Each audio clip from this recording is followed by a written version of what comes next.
বর্তমানে টেস্ট ক্রিকেটে দারুণ সময় পার করা, কিন্তু ওডিআই ফরম্যাটে সময়টা একেবারেই ভালো না যাওয়া সাউথ আফ্রিকাও এই আসন্ন চ্যাম্পিয়ন্স ট্রফির জন্য তাদের 15 জনের দলটা ঘোষণা করে দিয়েছে। ওই যে বললাম ওডিআই ক্রিকেটের সময়টা একেবারেই ভালো যাচ্ছে না, কারণ সাউথ আফ্রিকা তাদের লাস্ট 3টা ওডিআই সিরিজের মধ্যে 2টাতেই তাদের হারের মুখ দেখতে হয়েছে। তার মধ্যে একটা সিরিজ হেরেছে তারা আফগানিস্তানের কাছে, আর একটা সিরিজ এই ভেরি রিসেন্ট পাস্টেই পাকিস্তানের কাছে নিজেদের ঘরের মাঠেই সাউথ আফ্রিকা 0-3 ব্যবধানে ওডিআই সিরিজে হোয়াইট ওয়াশ হয়েছে। আর যে একটা সিরিজ জিতেছে সেটাও ওই দুর্বল আয়ারল্যান্ডের এগেনস্টে, তাও আবার ওই সিরিজের লাস্ট ম্যাচে সাউথ আফ্রিকাকে আবার হারের মুখ দেখতে হয়েছিল ওই আয়ারল্যান্ডের কাছেই।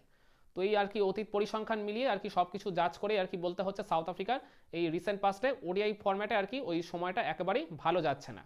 কিন্তু তারপরেও এই আপকামিং চ্যাম্পিয়ন্স ট্রফির জন্য তারা যে 15 জনের দলটা দিয়েছে সেটা কিন্তু যথেষ্ট শক্তিশালী একটা স্কোয়াড, যথেষ্ট ব্যালেন্সড একটা স্কোয়াড।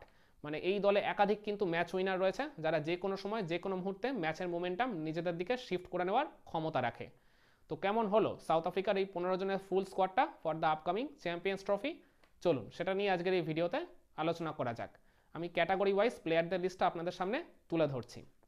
ব্যাটারদের লিস্টে আসবেন captain Temba Bavuma, Aiden Markram, Tony de Zorzi, Rassie van der Dussen আর ডেভিড মিলার। অলরাউন্ডারদের লিস্টে আসবেন মার্কো ইয়ানসন আর ওয়াইন মুল্ডার। উইকেট কিপারদের তালিকায় আছেন রায়ান রিকেলটন, হেনরিক ক্লাসেন আর ত্রিস্টান স্টাবস। আর বোলারদের লিস্টে রয়েছেন কাগিসো রাবাডা, কেশব মহারাজ, তাবরেজ শামসি আর লুঙ্গি এনগিডি। আর এছাড়াও সাউথ আফ্রিকা যেদিন মানে ফুল স্কোয়াডটা ঘোষণা করেছিল সেদিন কিন্তু মানে এনরিক নরকিয়ার নামটা আর কি এই স্কোয়াডে ছিল, মানে তাকে রেখেই 15 জনের দলটা সাজিয়েছিল। মানে কিন্তু খুবই সারপ্রাইজিংলি মানে তার ঠিক পরের দিনই মানে দল ঘোষণার ঠিক পরের দিনই আর কি শোনা গেল ওই এনরিক নরকিয়া তার ব্যাক ইঞ্জুরির জন্য এই আপকামিং চ্যাম্পিয়ন্স ট্রফি থেকে তিনি ছিটকে গেছেন। ঠিক ওই 2023 ওয়ানডে বিশ্বকাপে একবারে লাস্ট মোমেন্টে যেমন নরকিয়া আর কি চোটের কারণে ছিটকে গেছিলেন, ঠিক ওই একইভাবে 25 সালের চ্যাম্পিয়ন্স ট্রফিতেও তার আর খেলা হবে না। তো সাউথ আফ্রিকা যদিও এখনও তার রিপ্লেসমেন্টটা ঘোষণা করেনি, কিন্তু মানে একটা আর কি বাতাসে গুঞ্জন শোনা যাচ্ছে ওই অ্যান্ডিলে ফেলুকুয়াও কিংবা আর কি জেরাল কোয়েটসে, এই দুজনের মধ্যে যে কোনো একজন হতে পারে এই এনরিক নরকিয়ার রিপ্লেসমেন্ট। সম্ভবত এই পাল্লাটা ভারী ওই জেরাল কোয়েটসিয়ার দিকেই, কারণ তার পারফরমেন্সটা ওই গত 23 ওয়ানডে বিশ্বকাপে দুর্ধর্ষ ছিল। তিনিও কিন্তু ওই মানে এনরিক নরকিয়ার রিপ্লেসমেন্ট হিসেবেই গেছিলেন। 8 ম্যাচে তিনি 20টা উইকেট শিকার করেছিলেন, অসাধারণ তার বোলিং অ্যাভারেজ ছিল।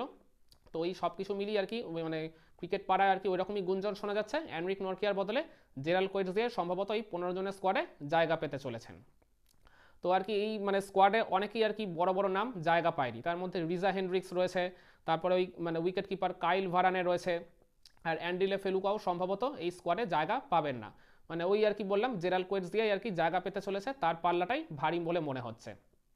তো যাই হোক আর কি ওই এনরিক নরকিয়ার চোটটা একেবারে লাস্ট মোমেন্টে জেরাল কোয়েটসিয়ার কপালটা খুলে দিল ওই জায়গায়। আর এছাড়া মানে এই মানে দল নির্বাচনের আগে মানে ওই রকম একটা আর কি আলোচনা চলছিল যে তেম্বা বাভুমাকে এই স্কোয়াডে রাখা হবে কিনা, কারণ টেস্ট ক্রিকেটে তার ফর্মটা ভালো গেলেও মানে লাস্ট আর কি 1-1.5 বছর ধরে তার ওডিআই ক্রিকেটে মানে ওই ফর্মটা বলুন কিংবা তার ওই মানে ব্যাটিং পারফরমেন্স বলুন একেবারেই খুব একটা ভালো নেই। ওই গত 23 ওয়ানডে বিশ্বকাপে তার ক্যাপ্টেন্সি ছিল অসাধারণ, মানে মূলত তার ক্যাপ্টেন্সি আর ওভারঅল আর কি টিমের পারফরমেন্সের জন্যই সাউথ আফ্রিকা কিন্তু সেমিফাইনালে পৌঁছেছিল।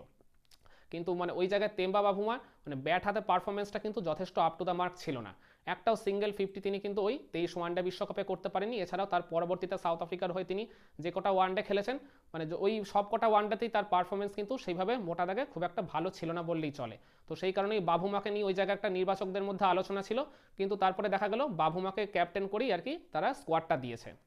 তো সাউথ আফ্রিকার এই 15 জনের স্কোয়াডটা থেকে তাদের আর কি বেস্ট পসিবল প্লেইং 11 ঠিক কেমন হতে পারে বেশিরভাগ ম্যাচে এই চ্যাম্পিয়ন্স ট্রফির জন্য, চলুন সেটাও আপনাদের সামনে না হয় তুলে ধরি। আমার 11টা অনেকটা এইরকম। ওপেন করবেন টনি দে জর্জি আর ক্যাপ্টেন তেম্বা বাভুমা। নাম্বার 3-তে আসবেন রাসি ভ্যান্ডার ডাসেন। নাম্বার 4-এ এইডেন মার্করাম, নাম্বার 5-এ হেনরিক ক্লাসেন আর নাম্বার 6-এ ডেভিড মিলার। এই প্রথম যে 6 জনের নাম বললাম তার মধ্যে ওই একমাত্র টনি দে জর্জি ছাড়া বাকি 5 জনের জায়গা কিন্তু একদম কনফার্ম। তারা যদি সুস্থ থাকেন, তারা যদি একবারে পুরোপুরি ম্যাচ ফিট থাকেন, নিয়ম করে এরা প্রত্যেক ম্যাচেই খেলবেন। আর টনি দে জর্জির কথাটা আর কি বললাম কেন যে তার জায়গাটা পাকা নয়, কারণ তাদের স্কোয়াডে রায়ান রিকেলটনের মতো একজন উইকেট কিপার ব্যাটার রয়েছে যিনি আবার ওপেনও করতে পারেন। আর তার আর কি রিসেন্ট পাস্টে খেলা বেশ কয়েকটা ওডিআইতে পরিসংখ্যানও কিন্তু যথেষ্ট ভালো। তো ওই জায়গায় টনি দে জর্জের সাথে রায়ান রিকেলটনের একটা ঠান্ডা যুদ্ধ চলতে পারে যে একাদশের জায়গাটা কার আর কি হতে চলেছে। কিন্তু আর কি সাউথ আফ্রিকার টিম ম্যানেজমেন্ট আর কি রিসেন্ট পাস্টে যেহেতু টনি দে জর্জেকেই দেখতে গেলে ধারাবাহিকভাবে সুযোগ দিয়েছে একাদশে, সেই কারণে আমার মনে হয় মানে অন্ততপক্ষে প্রথম 2 ম্যাচে ওই টনি দে জর্জই হয়তো সুযোগ পাবেন একাদশে খেলার। আচ্ছা, আমি ডেভিড মিলার অবধি বললাম, নাম্বার 6 পজিশন অবধি। এবার নাম্বার 7-এ চলে আসবেন মার্কো ইয়ানসন। নাম্বার 8-এ সম্ভবত জেরাল্ড কোয়ের্সিয়া, তাকেই আর কি হয়তো স্কোয়াডে রাখা হবে। তো তিনি স্কোয়াডে থাকলে একাদশে তাকে খেলানো হবেই, এটা একদম আর কি আপনারা নিশ্চিন্তে থাকতে পারেন। নাম্বার 9-এ আসবেন কেশব মহারাজ, নাম্বার 10-এ কাগিসো রাবাডা, আর নাম্বার 11-এ তাবরেজ শামসি। তাহলে এই একাদশটা আমি আরেকবার হয় রিপিট করে দিই। ওপেন করবেন টনি দে জর্জি আর ক্যাপ্টেন তেম্বা বাভুমা। নাম্বার 3-তে Rassie van der Dussen. Rassie van der Dussen ওই গত 23 ওয়ানডে বিশ্বকাপে দুর্ধর্ষ পারফর্ম করেছেন, আর এছাড়া তিনি ওডিআই ফরম্যাটে কিন্তু একজন নিয়মিত আর কি ধারাবাহিক পারফর্মার। তো তার স্পটটা নিয়ে এই জায়গায় প্রশ্ন তোলার খুব একটা জায়গা নেই বলেই আমি মনে করি। নাম্বার 4-এ এইডেন মার্করাম, নাম্বার 5-এ হেনরিক ক্লাসেন, নাম্বার 6-এ ডেভিড মিলার, নাম্বার 7-এ অলরাউন্ডার মার্কো ইয়ানসন, এই স্পটটা নিয়েও খুব একটা প্রশ্নচিহ্ন উঠবে না। নাম্বার 8-এ জেরাল্ড কোয়ের্সিয়া, নাম্বার 9-এ কেশব মহারাজ, নাম্বার 10-এ কাগিসো রাবাডা, আর নাম্বার 11-এ তাবরেজ শামসি। তাহলে 3 পেসার আর 2 স্পিনারের কম্বিনেশনে সাউথ আফ্রিকার এই 11টা কিন্তু যথেষ্ট চ্যালেঞ্জিং হতে পারে যে কোনো প্রতিপক্ষের কাছে। আচ্ছা, এরপর আরেকটা যে বিকল্প একাদশ, যেটা আমি প্রত্যেকটা টিমের জন্যই করে থাকি, তো সাউথ আফ্রিকার ক্ষেত্রেও তার ব্যতিক্রম হবে না, তো সেটাও না হয় আপনাদের সাথে শেয়ার করে দিই। তো আমার এই একাদশটা ওপেন করবেন সাউথ আফ্রিকার হয়ে রায়ান রিকেলটন আর ক্যাপ্টেন তেম্বা বাভুমা। ওই যে বলছিলাম টনি দে জর্জের সাথে রায়ান রিকেলটনের একটা ঠান্ডা যুদ্ধ হতে পারে একাদশে জায়গা পাওয়া নিয়ে, মানে ওপেনার হিসেবে কে খেলবেন ওই জায়গায়। তো আমি মনে করি টনি দে জর্জি হয়তো প্রথম 1-2টা ম্যাচের সুযোগ পাবেন। যদি তিনি সেই সুযোগের সদ্ব্যবহার করতে না পারেন, তাহলে টিম ম্যানেজমেন্ট ওই রায়ান রিকেলটনকেই চান্স দেবেন ওপেন করার। তাহলে রিকেলটন আর তেম্বা বাভুমা ওপেন করবেন। নাম্বার 3-তে চলে আসবেন রাসি ভ্যান্ডার ডাসেন, নাম্বার 4-এ এইডেন মার্করাম, নাম্বার 5-এ হেনরিক ক্লাসেন, নাম্বার 6-এ ডেভিড মিলার, নাম্বার 7-এ মার্কো ইয়ানসন, নাম্বার 8-এ জেরাল্ড কোয়ের্সিয়া, নাম্বার 9-এ কেশব মহারাজ, নাম্বার 10-এ কাগিসো রাবাডা, আর নাম্বার 11-এ লুঙ্গিসানি এনগিডি। হ্যাঁ, লুঙ্গি এনগিটিকে আমি এই জায়গায় আর কি ইনক্লুড করলাম।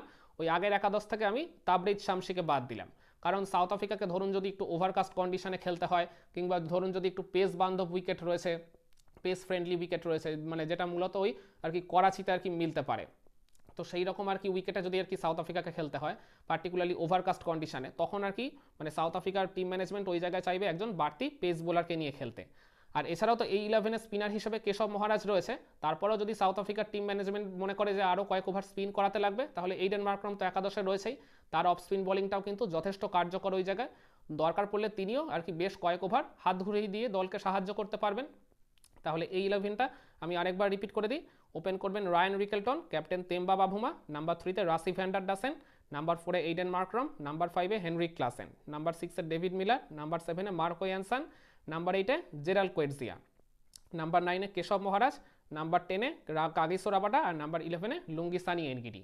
তো আমার মনে হয় আমি যে এই দুটো 11-এর কথা বললাম, এটাই হচ্ছে সাউথ আফ্রিকার মানে আপকামিং চ্যাম্পিয়ন্স ট্রফির জন্য একদম বেস্ট পসিবল প্লেইং 11 হতে পারে বেশিরভাগ ম্যাচেই।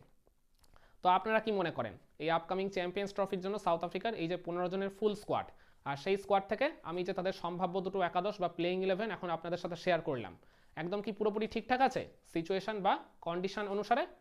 কমেন্ট করে আপনার মতামতটা জানাবেন নাকি?